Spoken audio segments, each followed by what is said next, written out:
Hello friends, welcomes to Kanaka சமையல். இன்றைக்கி நம்ம பார்க்க போகிறது ஒரு சூப்பரான டிஃப்ரெண்ட்டான தோசை, ஸ்ப்ரிங் தோசா ரெசிபி. வாங்க அதை எப்படி செய்யலான்னு பார்க்கலாம்.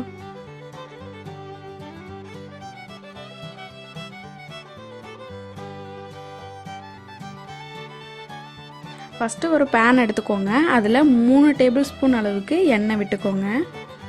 எண்ணெய் நல்லா சூடாயிடுச்சு. இதில் 2 ஸ்பூன் அளவுக்கு பூண்டு சேர்த்துக்கலாம். பூண்டு நல்லா பொடியாக கட் பண்ணி சேர்த்துக்கணும். அதை நல்லா வதக்கிக்கோங்க. பூண்டு நல்லா வதங்கிடுச்சு. இதில் ஆனியன் சேர்த்துக்கலாம். ஆனியன் 1 கப் அளவுக்கு இது மாதிரி நீட்டு வாக்கில் கட் பண்ணி சேர்த்துக்கோங்க. ஆனியன் நல்லா வதங்கணும், அப்போ தான் உங்களுக்கு டேஸ்ட் நல்லாயிருக்கும். நான் எல்லா வீடியோலையும் சொல்கிறது இதுதான். ஆனியன் வதங்காமல் நீங்கள் எது செஞ்சாலும் அது டேஸ்ட் நல்லா இருக்காது. அதனால் நல்லா அதை வதக்கிக்கோங்க. இப்போ வெங்காயம் நல்லா வதங்கிடுச்சு. இதில் நாம் முட்டைக்கோஸ் ஒரு 1/2 கப் அளவுக்கு நீல வாக்கில் கட் பண்ணி சேர்த்துக்கலாம். கேரட் 1/2 கப் அளவுக்கு இது மாதிரி நீட்டு வாக்காவே கட் பண்ணிக்கோங்க. அப்புறம் கேப்சிகமும் ஒரு 1/2 கப் அளவுக்கு எடுத்துக்கலாம். எல்லாமே இது மாதிரி நீல வாக்கில் கட் பண்ணியிருக்கணும். கொஞ்சம் நைஸாக கட் பண்ணிக்கோங்க, அப்போ தான் உங்களுக்கு சீக்கிரமாகவே குக் ஆகும். 1/2 கப் அளவுக்கு பீன்ஸ், ரொம்ப பொடியாக கட் பண்ண பீன்ஸ், இது எல்லாத்தையும் சேர்த்து நல்லா மிக்ஸ் பண்ணிவிடுங்க. இது ஒரு நிமிஷம் நல்லா குக் ஆகட்டும். இந்த வெஜிடபிள்ஸ் எல்லாமே சீக்கிரமாகவே குக் ஆகிடும். ரொம்பவே ஹெல்த்தியான ஒரு டிஷ் இது தான். எல்லா வெஜிடபிள்ஸும் உங்களுக்கு சேருது இல்லையா? சால்ட் உங்கள் உப்புக்கு தகுந்த மாதிரி நீங்கள் சேர்த்துக்கலாம். உங்களுக்கு எவ்வளோ சால்ட் தேவையோ அது மாதிரி. சோயா சாஸ் ஒரு 1.5 டேபிள் ஸ்பூன் அளவுக்கு சேர்த்துக்கோங்க.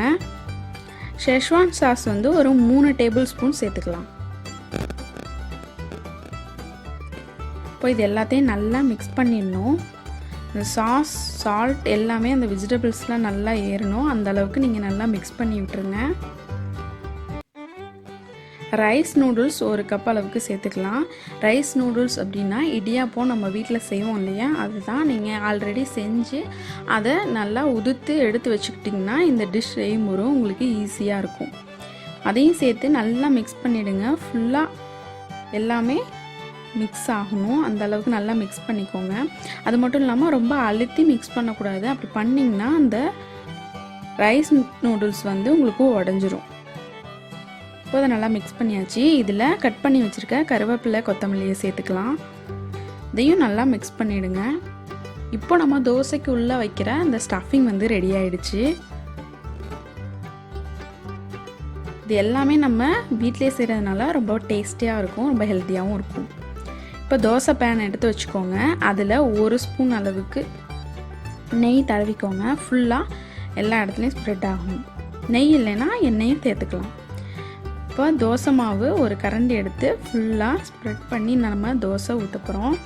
நல்லா மெல்லிஸாக ஊற்றிக்கோங்க. ரொம்ப திக்காக ஊற்றிங்கன்னா அது அவ்வளோவா டேஸ்ட்டு உங்களுக்கு செட் ஆகாது. அதனால் பொறுமையாக இது மாதிரி நைஸாக ஊற்றிக்கோங்க. இப்போ இதில் நாம் நெய் சேர்க்குறோம். நெய் 1 ஸ்பூன் அளவுக்கு சேர்த்துக்கோங்க.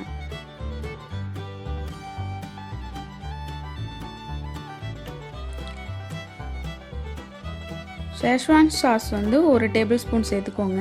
சேர்த்து ஃபுல்லாக அந்த தோசை ஃபுல்லாக ஸ்ப்ரெட் ஆகிற அளவுக்கு தடவி விடுங்க. அந்த நெய்யும் சாஸும் ஃபுல்லாக தோசையில் ஸ்ப்ரெட் ஆகணும். அந்த அளவுக்கு இது மாதிரி தடவி விடுங்க. எதுக்காக அப்படின்னா தோசை ஃபுல்லாக சாப்பிடும்போது அந்த டேஸ்ட் உங்களுக்கு கொடுக்கும். அதுக்காக தான் இந்த மாதிரி ஸ்ப்ரெட் பண்ணி விடணும்னு சொல்கிறது. இப்போ இன்னும் கொஞ்சம் சாஸ் சேர்த்துக்கலாம். 1 ஸ்பூன் அளவுக்கு திரும்பவும் சாஸ் சேர்த்துக்கிறேன். ஏன்னா பாதி இடத்துல அந்த சாஸ் படலை, அதனால். இந்த டிஷ் உங்களுக்கு ஒரு சைனீஸ் ஸ்டைலில் இருக்கும். வீட்டிலே நீங்கள் செஞ்சு கொடுக்கலாம். குழந்தைங்க ரொம்ப விரும்பி சாப்பிடுவாங்க. பெரியவங்களுக்கும் இது ரொம்பவே பிடிக்கும்.